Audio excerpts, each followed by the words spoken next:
de plus de 3 millions d'habitants. Parmi eux, Mohamed, chirurgien esthétique, y vit avec sa famille.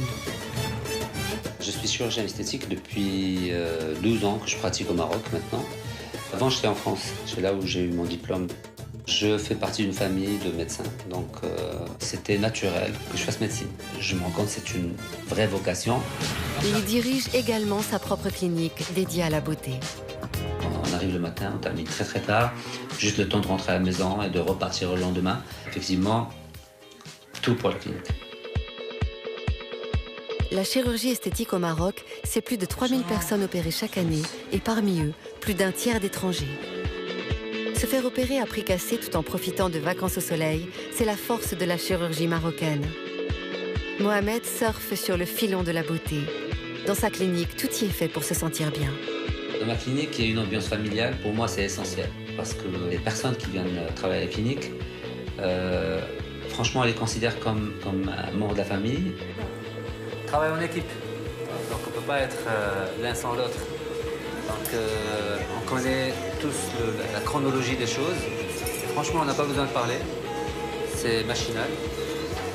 Et l'un surveille l'autre. Et donc il y a toujours l'intelligence de chacun qui fonctionne. Et quand il parle de travail en famille, Mohamed s'y connaît. Iman, 31 ans, est son épouse. Elle n'est jamais très loin de lui car elle s'occupe de la communication interne et du spa de la clinique. Pour elle, venir jeter un œil en salle d'opération est une des seules façons de pouvoir entreapercevoir son mari. Si on ne travaillait pas ensemble, ça serait très très difficile, sur le long terme en tout cas. Parce que vivre avec un homme qui quitte la maison le matin à 7h et qui rentre le soir à 11h, je sais que moi, je ne pourrais pas parce que j'ai besoin de l'avoir en permanence à mes côtés. Et donc ça a été un bon compromis finalement. Mais bon, aujourd'hui, moi j'ai compris que de telle heure à telle heure, c'est pas mon mari, et de telle heure à telle heure, ça devient mon mari. Et donc voilà, c'est un jeu qu'on a. J'ai besoin d'elle, vraiment. De la sentir à côté, quelque part. C'est déjà très important pour moi parce que je me sens moins seul.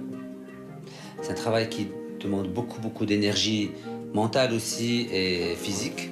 Donc le fait de la croiser dans un couloir, ça permet de me resituer. Donc si on veut, c'est mon repère.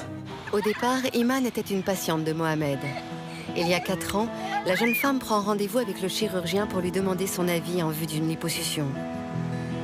Le médecin estime qu'elle n'en a pas besoin, mais il veut la revoir. L'amour fait le reste.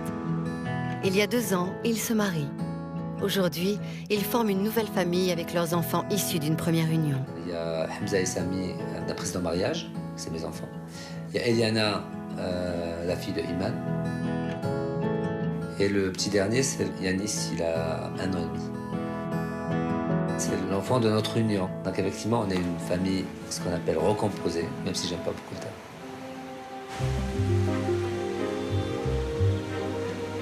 Pour ce chirurgien esthétique qui n'arrête jamais de travailler, le week-end est sacré.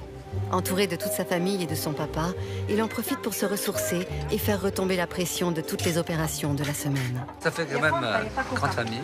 Plus on est fou, plus on rit, plus on est nombreux, mieux c'est. Donc on aime bien quand il y a du monde. Et on a besoin de ça. Tout le monde a besoin de se retrouver. Tous ces enfants savent que Mohamed est passionné par son métier. Et malgré leur jeune âge, ils ont même une idée assez précise de ce qu'est la chirurgie plastique. Par exemple, les... Par exemple, si elle a de gros seins, elle choisit ses prothèses. Elle en choisit des plus petites, ça elle en a des petites. Elle choisit ses prothèses plus grosses.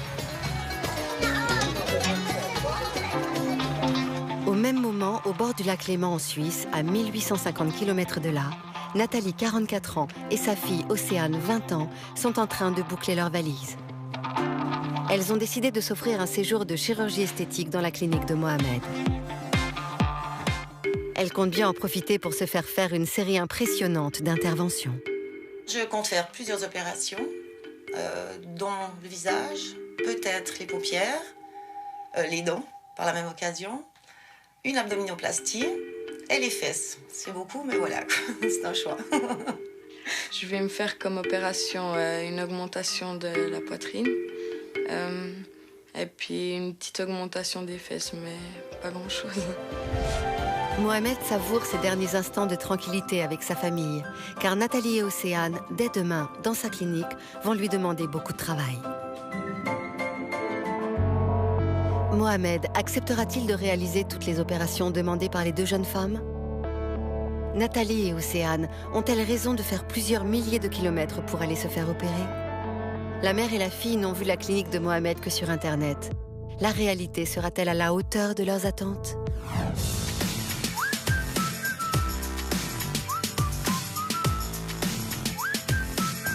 Retour à Paris, c'est le jour J pour Laetitia. Il y a quelques semaines, Elisa l'a opérée.